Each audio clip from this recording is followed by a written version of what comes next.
Hello and thank you for joining the third part of my short Landrover project. If you didn't see the previous videos, I can only recommend you to do so because on the two parts of this project I modified the body and make it a short version of this Landrover. And today I will show you how I modified the suspension for this base.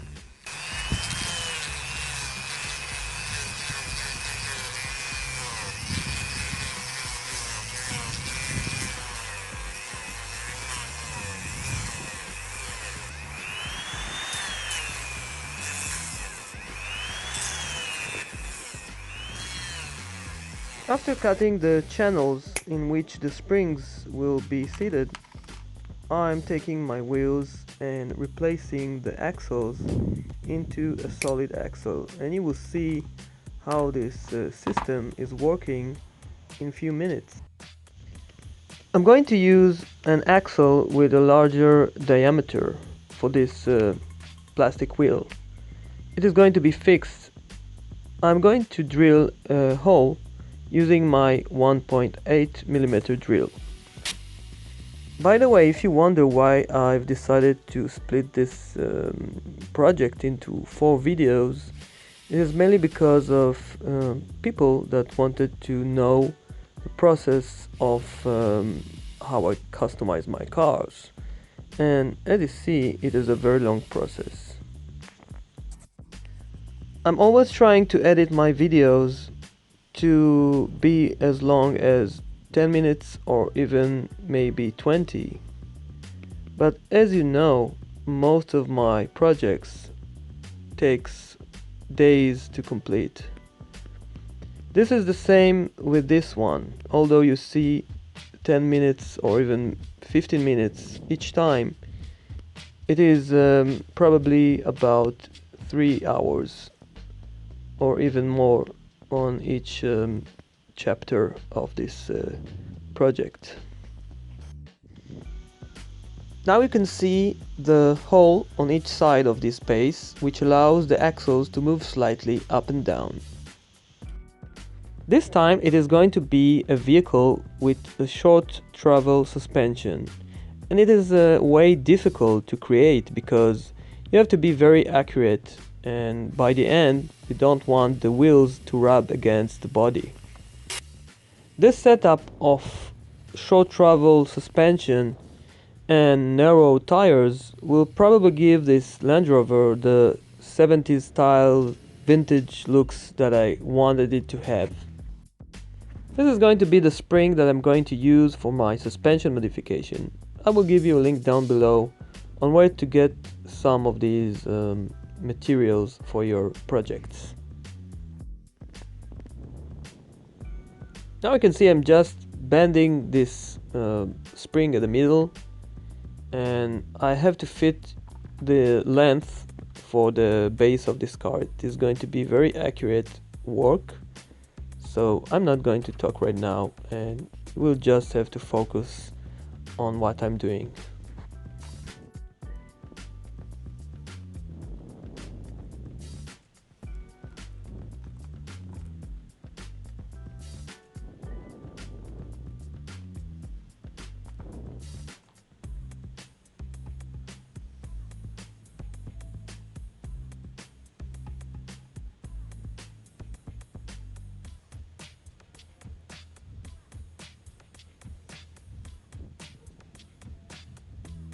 Now you can see it is a little bit too long, and I have to shorten it, but not too much, because making it too short will allow the axle to slip beyond the spring, and then you will lose the suspension ability. I hope most of you guys ready for these kind of projects, because as you see, they take quite a bit to complete. But still, I want to show you the entire process. I think it is important to show you the tiniest of my details, because as you know, this is what makes the difference between simple custom car and a very complicated one. Now for the most important part of today's video, and it is to find the right balance between the right spring and the left spring. As you see, I've discovered that the left spring is not as stiff as the right one, and by bending it at the middle, I'm creating a more stiff spring. Now I have to find the right balance between the two by creating the same rate of stiffness on both left and side springs. Keep in mind that you should tune your suspension in a way that the axle will not drag too much against the plastic base. Also, tuning your car on a stiffer side will probably cause the car to lose its traction against obstacles and stop. You've probably noticed that my cars roll very fast on rough terrain. And that is because I've tuned my suspension to be very soft. So you have to make a little bit of trial and error in order to achieve the perfect balance between the left side and the right one. With that being said, too much of a softer setup will cause the car to slow down because the wheel will touch the inner fender. So again, you will have to find the right setup for your car. Okay, so back to our little project. I've decided that I should cover the springs at the bottom of the car. And I'm creating this plate, and it will cover the springs and protect them from damage that can be caused by rocks.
Now you can see the suspension is working nicely.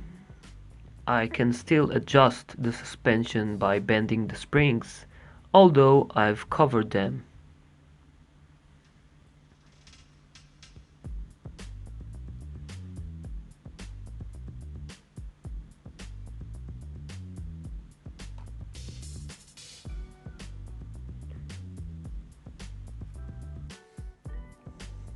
Now, after seeing that the plate is in place, I'm securing it with a tiny bit of super glue.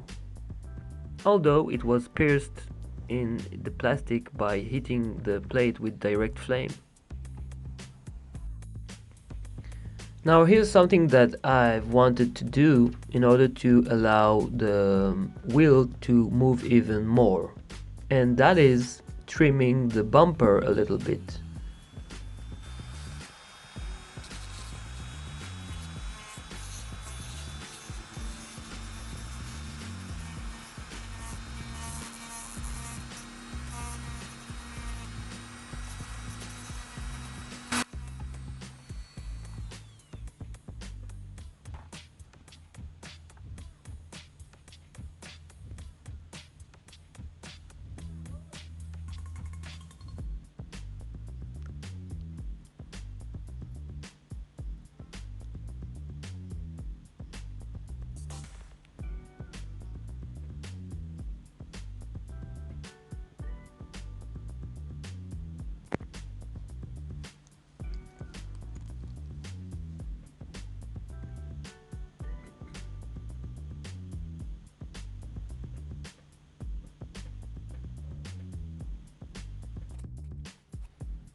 Okay, I think we are okay now. The suspension is perfect now, and the bumper is now trimmed in a way that the car is rolling nicely and fast. Thanks for watching, and I will see you on the next one. Bye bye.